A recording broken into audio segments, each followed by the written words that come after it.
condição de último inscrito, passo a palavra ao senador Lindenberg Farias, líder do PT. Senhor presidente, primeiro agradecer ao senador Paulo Rocha, que é o líder do PT, que me deixou falar aqui na condição de vice-líder. Eu acho que o que está acontecendo hoje aqui é inacreditável. Eu fui presidente da UNE naquele período do impeachment do Collor. Lá o que houve? Houve a denúncia do seu irmão, Pedro Collor, que dizia que o Collor participava de uma organização criminosa junto com o PC Farias. O que foi feito? Uma CPI. E na CPI descobriram o quê?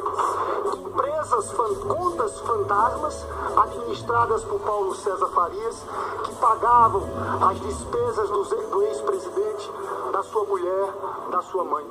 Eu pergunto, qual a acusação contra a presidenta Dilma? Que todos aqui reconhecem que é uma mulher honrada, uma mulher honesta, que não responde, presidente, a nenhum inquérito. Aí vamos aos fatos, porque na verdade eles defendem o impeachment desde o momento que a presidenta Dilma foi reeleita. Aí foram atrás de fatos. Como não acharam nada que atingisse a honra pessoal da presidenta Dilma, vieram com esses dois pontos: detalhes técnicos contábeis de pedaladas em 2015 e 6 decretos de créditos suplementares. Agora, senhores, é uma vergonha o que nós estamos vendo aqui. No decreto, na questão das pedaladas, é o Plano Safra. Não tem autoria da presidenta. Esse Plano Safra existe desde 92 e é conduzido pelo Ministério da Fazenda. Não tem um ato da presidenta. É um crime sem autoria. Está aqui. A coisa que eles mais se aproximam na questão da autoria é dizer o seguinte: a conduta da denunciada Dilma Rousseff na concretização desses crimes é de natureza comissiva. Eu peço mais tempo, senhor presidente, desse jeito. Pois se reunia diariamente com o secretário de Tesouro. A autoria é essa, se reunir com o secretário de Tesouro. Mais grave, senhor presidente, o secretário de Tesouro que eles falam aqui era o Arno Agostinho, que não foi secretário de Tesouro no ano de 2015. Vamos aos decretos. Aos decretos, a base conceitual toda é equivocada. Está aqui no pedido do professor Miguel Reale. A conduta da denunciada foi contrária ao que determina a lei. Editou decretos com ampla e vultosa movimentação financeira, ampliando os gastos da União. Senhor presidente, nós mostramos aqui que não aumentou um centavo com a edição desses decretos. Nós mostramos que o que controla o gasto, a questão fiscal, é o decreto de contingenciamento. Está aqui no artigo 9º da Lei de Responsabilidade Fiscal. Está aqui na Lei de Diretrizes Orçamentárias. Mas parece que esses argumentos aqui não valem. Para finalizar, senhor presidente, esse ponto da minha pauta, a mudança no entendimento do TCU se deu em outubro de 2015. Antes o entendimento era outro.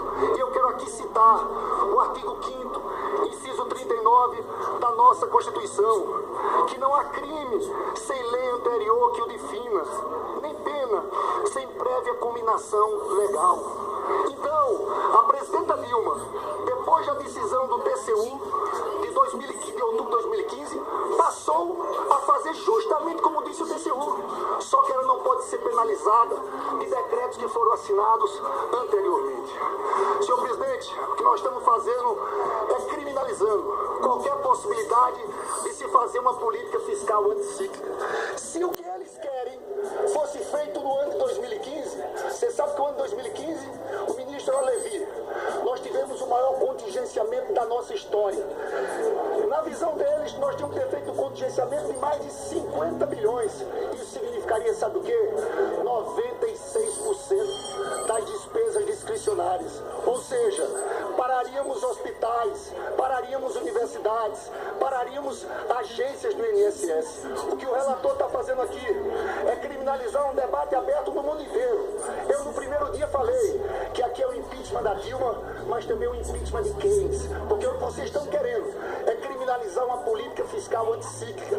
Nós defendemos, sim, que em anos de crise, de desaceleração econômica, o Estado gaste mais.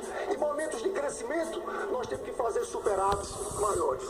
Senhor presidente, eu me despeço aqui, dizendo o seguinte: nesse festival de traições, de indecência, nós da bancada do PT, do PCdoB, do PDT, vamos sair dessa votação